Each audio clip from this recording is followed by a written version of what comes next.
Estimate the number of ChatGPT users worldwide. Estimate the number of ChatGPT users worldwide. Before you say a single number, understand this. Nobody in that room is checking your arithmetic to the decimal place. They genuinely don't care if you land on 280 million or 310. They're checking whether you build a structure, state your assumptions out loud, and sanity check the answer instead of just blurting a figure. Top down, one clear assumption per line, then a reality check at the end. That's the whole game. The person who blurts half a billion with no structure loses to the person who builds a defensible 200 million. Estimation questions aren't about the answer. They show how you think without data, which is most of a PM's real life. Can you decompose a scary number into pieces you can reason about? Do you flag your softest assumption instead of hiding it? Do you catch yourself when you are an order of magnitude off? Get this right, and you've shown the interviewer you can size a market, a workload, or an opportunity on the spot.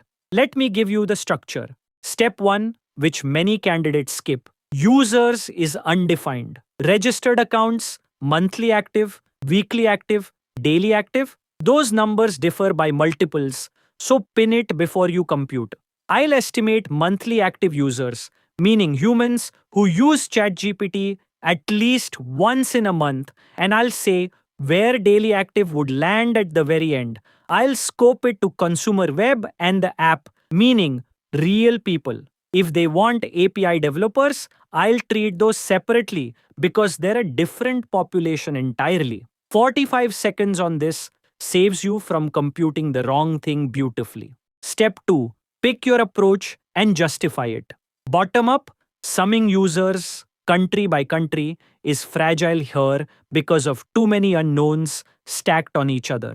Top down, starting from the global online population and funneling down through adoption is cleaner, and every step is a single defensible assumption. So I state the approach out loud before I touch a number. That sentence alone tells the interviewer you've done this before.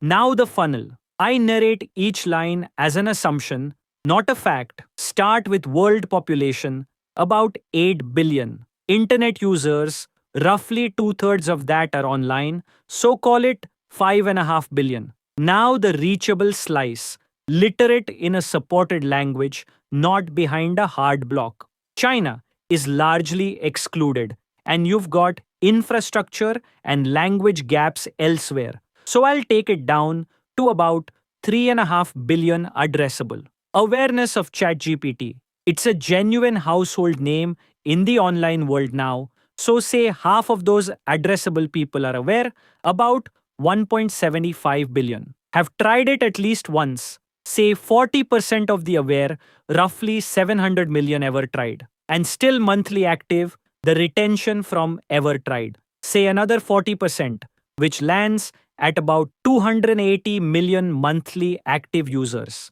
Notice, I kept every number round and I flagged each percentage as a judgment, not a measurement.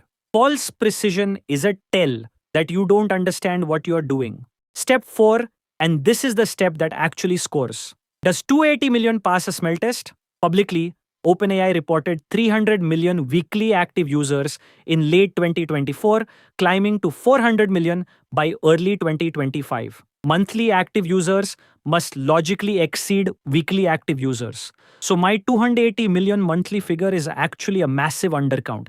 That's a red flag. I need to revise my assumptions upward. If awareness is closer to 70%, that gives 2.45 billion. If trial is 50%, that's 1.2 billion. And if monthly retention is 50%, I land around 600 million monthly active users. That sits comfortably above the 400 million weekly active figure, which makes logical sense. Catching your own error out loud and correcting it is one of the strongest things you can do in an estimation. Now flex the structure using that corrected 600 million figure to get the whole family of numbers. Apply a stickiness ratio. A habit product might see daily over monthly around 0.22.4, so say 0.25, which gives roughly 150 million daily active. And paid conversion, maybe 5% of monthly actives, lands you around 30 million paying subscribers. Being able to slide between monthly, daily, and paid off a single structure without rebuilding anything is a strong close, and it shows the structure was real. Next, name what would swing the answer most. The biggest levers here are whether a major blocked market opens up, mobile app growth across the developing world, and the retention assumption, which is the softest number in the whole chain. Flagging that sensitivity, honestly, saying here's the number I'd least trust, is exactly the maturity they're grading. Let me run the full corrected chain clean, top to bottom, so you can hear the rhythm. 8 billion people, to 5.5 billion online, to 3.5 billion addressable once you filter for language and access, to 2.45 billion aware at 70%, to 1.2 billion ever tried at 50%, to 600 million monthly active at 50% retention of triers. Sanity check, 600 million monthly sits comfortably above the publicly reported 400 million weekly active figure, so the logic holds. Neighbors, at a daily over monthly of 0.25, about 150 million daily active, at 5% paid, about 30 million subscribers. Softest assumption, the 50% retention of ever tried, which on its own can swing the answer by over 100 million either way. So that's the number I'd flag to firm up with real data before I trusted the estimate for anything that mattered. A sharp interviewer will now poke at your weakest number to see if you flinch. They might say, your 70% awareness feels high, and ask you to defend it. This is a gift because a good estimator has a range, not a point. So I'd say, fair, awareness could plausibly be 60% rather than 70. Watch what that does. It drops aware to 2.1 billion. If trial stays at 50%, that's 1.05 billion. If retention drops to 40%, monthly actives land around 420 million. So my honest range is roughly 420 to 600 million monthly, and the true answer probably sits in there. Giving a range on demand instead of clutching your single number is exactly the composure they're testing. The second push you should expect is to estimate it bottom up and see if the two agree. That's the strongest possible check. Quick bottom up.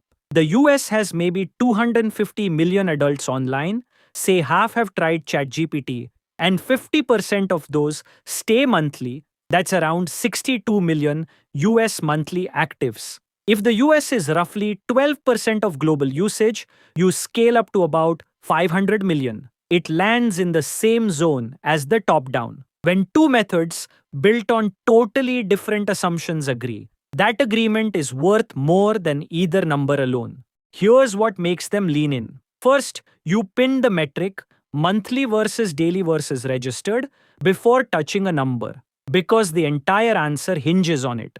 Second, you stated one clear assumption per line, kept the numbers round, and used no false precision. Third, you ran a real sanity check against a public figure you actually know, caught an error, corrected it, then flexed the same structure into daily and paid. That combination of structure, sanity check, and flex is a clean pass. Avoid three traps. First, blurting a single number with no structure and no stated assumptions, which gives the interviewer nothing to grade and no way to follow your thinking. Second, skipping the sanity check, so an answer that is 10 times off just sails past uncaught.